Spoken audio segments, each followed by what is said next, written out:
Let's pop back to page 37. And this is a big section, this general principles of agency. You got 10 test questions on the exam. It's one of the big three you got to study. This contracts is number one, and practice of real estate, which we'll be doing later. Agency's got 10, and then on the state exam, you're going to have another 7. And there's a lot of general concepts here that I think are going to even help you on the state exam. So, no, you've got a lot of questions about agency, and this is your role. This is what I'm going to been calling like your job description about what we do for our clients. That we add value and why they would and should want to hire you to protect them in the transaction. Number one thing I want to hit on page 37 is that idea of a broker and salesperson relationship. Now, a lot of you are going to work for a brokerage that has a broker of record, and then you're going to work underneath them as a salesperson. That means as a salesperson, you cannot work independently. You got to be a broker in order to work independently. With that, that means your broker is in charge of all the contracts and the compensation. Now, I'm using the word compensation as much as I can because any way you get paid for real estate, whether it's commission, a referral fee, a finder's fee, a flat fee, an hourly rate, if it's money you're making, it goes to the broker, and then the broker pays you according to your independent contractor agreement, which is at the very bottom of page 37. So the golden question is, your client says, Amy, you are the most amazing agent I've ever met in my life. You see the halo forming? You nailed it. You're the wind beneath my wings when it comes to real estate. I'd like to give you a bonus for $500. Can I, Amy Schaefer, accept that? No, I cannot. It's got to be written to the brokerage, and then I've got to document my agreement with that client to pay that bonus. Okay? I can't accept that as Amy Schaefer. It's got to go to the brokerage. Next, though, about that independent contractor agreement, is the idea that when you're an independent contractor, your broker doesn't owe you anything.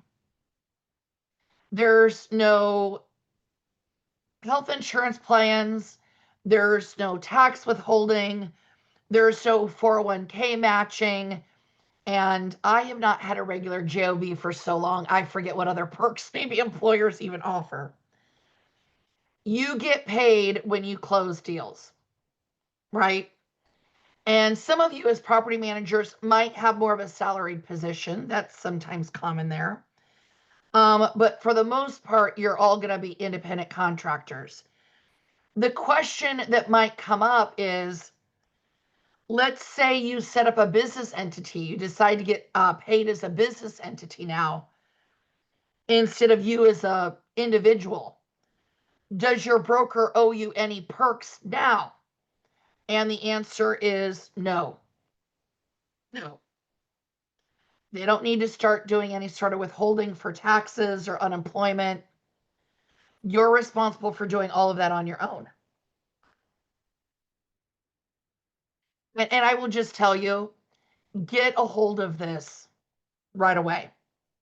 How you do taxes and pay all of those things out of your commission, get a good handle on that.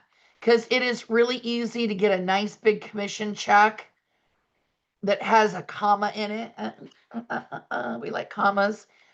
It's really easy to get a nice check and think, ding dong, I'm in the money, right? But be careful. You gotta pay the IRS. That's one of the biggest mistakes I see agents make and get into trouble is they don't withhold enough for taxes.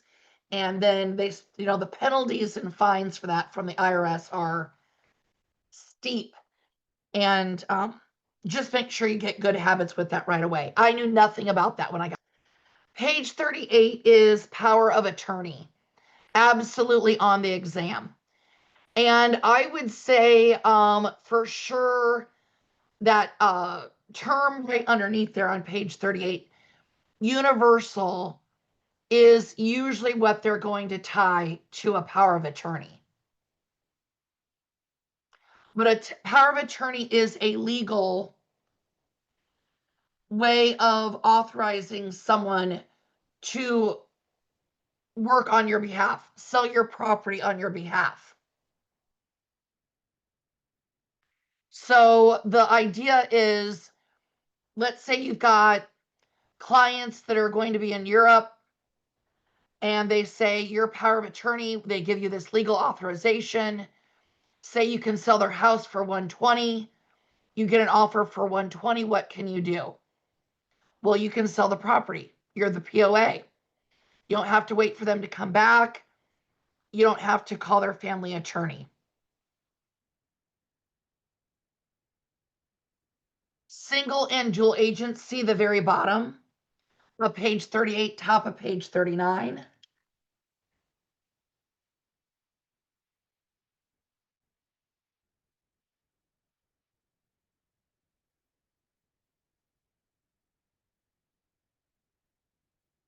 Single agency is when we represent buyer or seller in one transaction. When I say transaction, that's for one property. Dual agency is when we represent buyer and seller in the same transaction for the same property. Now, let's say you call and you want to list your house for sale and buy another property. I can help you do both of those transactions. That is not dual agency. That would be being single agent twice. So remember, it's got to be at this same property address. That's what determines single and dual. And then the major thing with dual agency in Iowa, it's got to be disclosed. You can't do it on the sly.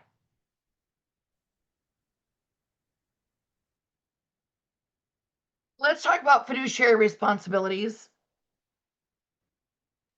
3 to 5 test questions I said in this section. Bottom half of 39, top half of page 40. This is your job description, is what I would call it.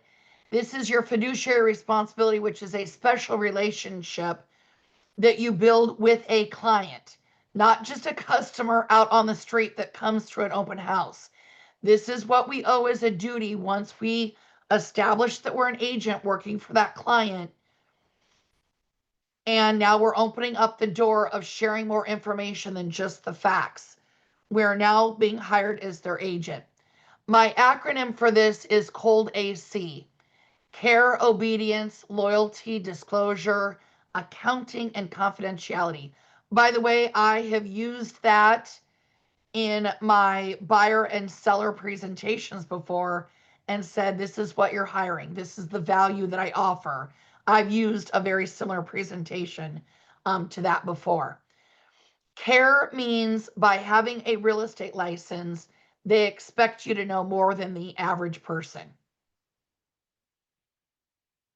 You should not tell them that their house is worth $350 just to get the listing when you know ding dong dang well it's only worth $250. Or you shouldn't say, well, you shouldn't think, well, I know their house is worth $450, but I'm going to try to get them to list it for $400 so it sells quick because I need a commission check. No, no, that's not what they're hiring you for. Those decisions are made out of commission breath, by the way. Nobody wants to smell your commission breath. Obedience means we follow the client's lawful instructions. So if they say we don't want an open house, then you don't have an open house. There's no law that says you got to have an open house. If they say don't show this property to any families, you cannot make that promise because that would be a violation of fair housing. Loyalty means you put their interests above your own. So let's say you show a property and you love it. What do? You don't do anything. You don't compete with your buyers. And that applies to you or your immediate family. Disclosure means we've got to keep clients informed about what's going on.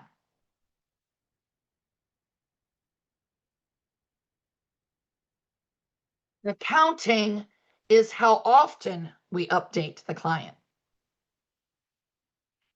Accounting is how often do you owe a duty to update your clients about any of these disclosure items? And the answer is upon request. There's no 5-day, 10-day, 30-day window. It's upon request. Confidentiality means that anything that would put your client at a disadvantage when negotiating, sip your lip.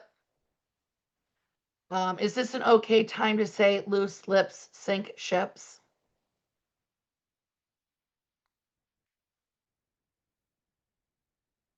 Yep,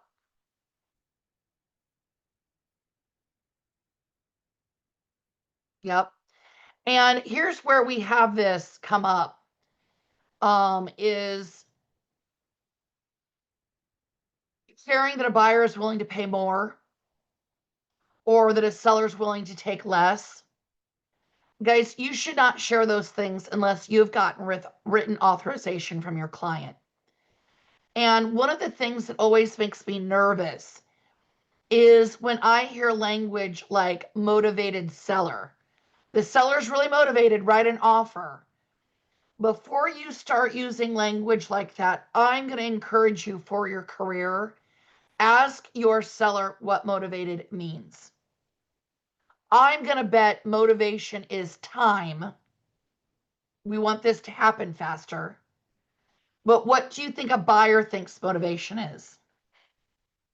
Price. And if you go out and you say motivated seller, you could make them look desperate. And you could be encouraging someone to write a low offer that your seller has no intention of accepting. So when I've got a seller that says, Amy, we're really motivated, I say, great, I'm really motivated too. We have this in common. But what does motivated mean to you? Well, we're wanting to get moved down to Texas to be with the grandkids before the snow flies. It's July. We don't want to be here by October 1st. So we want to get this done and closed. That's their motivation is time then, correct?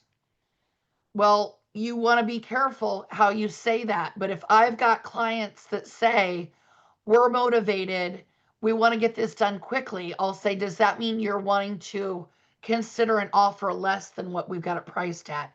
Yeah, we would consider an offer. What is that? Because maybe we should just do a price reduction and advertise it to the whole world.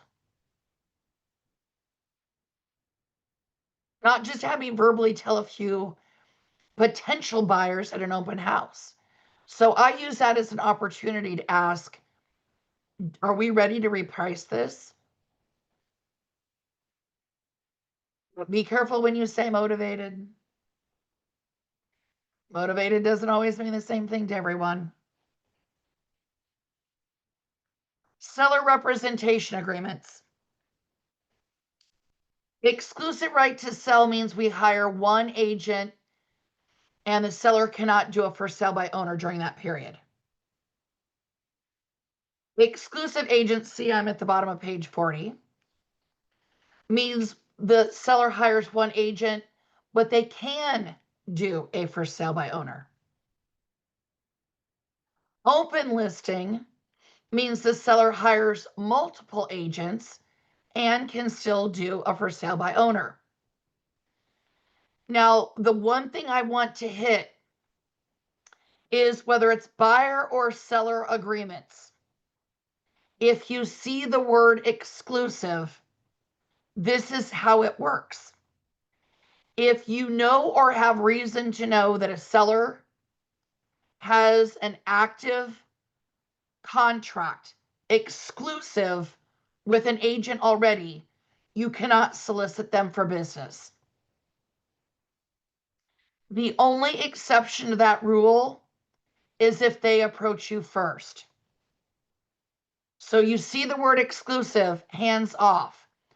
Open listing, you can approach them at any time because they work with multiple agents. That one's okay. The key word here is exclusive. Now you might be thinking, how do I know? Well, you're probably going to know, believe it or not, but my biggest indication is who's got signs in the yard. You see multiple agents with multiple signs in a yard, probably open listing. You see one agent sign with a for sale by owner, you know it's exclusive agency. You see one for sale sign, no FSBO sign with it, you're probably looking at exclusive right to sell. Here's where I think it comes up in your career the most.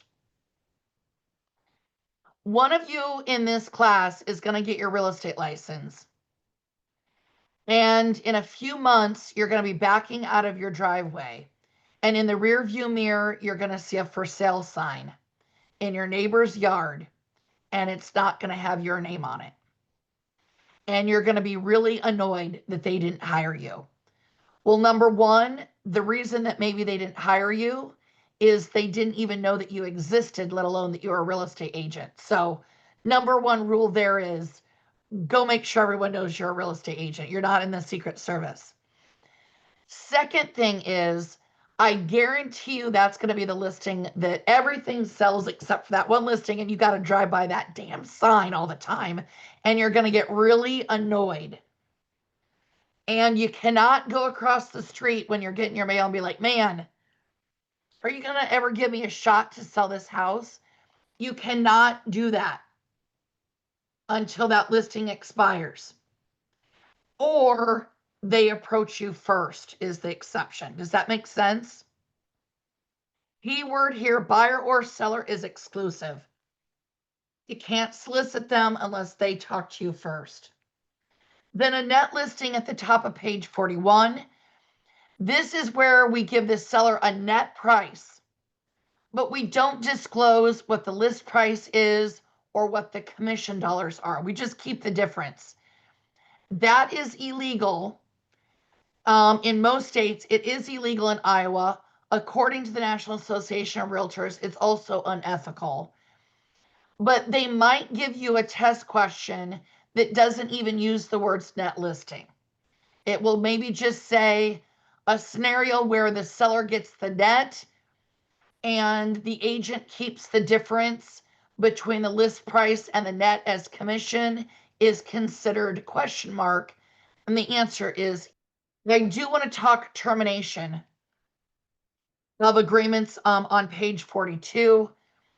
I would know how a buyer or seller agreement ends, not a purchase agreement, but an employment agreement is basically what this is, to either list a property or help your buyer find a property. There are many ways that this can terminate: by mutual agreement, by death of the broker or the client, the contract expires. But the key here is your first opportunity to end this agreement is completion or performance. That means you had a closing, you did your job, you sold that buyer a house, you got that seller's house sold, and it closed. That's your first opportunity to end an agreement is, guys, you nailed it. You did what they hired you to do. And then and by the way, let me just go back to those seller agreements. I would say with fiduciary responsibilities, you got at least 3 test questions out of that little section. I've had as many as 5 out of the 10. I think at least 3. I think at least 3 over these buyer seller agreements about the exclusive. That could come up again, at least 3 is what I would anticipate for you. The last, let's say 4-ish or 5-ish questions in agency, I think that's going to be something around power of attorney, independent contractor, knowing the difference between single and dual agency, knowing when a contract ends. We just said that completion or performance being the number one. The last thing that I think could really come up for you is knowing one of these definitions of an automatic extension clause or a broker protection clause. Automatic extension clause requires the seller to give you a certain amount of notice in order for your agreement to end, or the buyer to give you a certain amount of notice, like a 30-day notice, in order for the contract to end. That's the definition. And by the way, those right now are illegal in Iowa. There's a proposal to change that.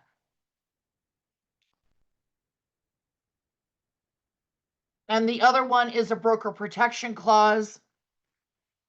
Again, I'm at the bottom of page 42. And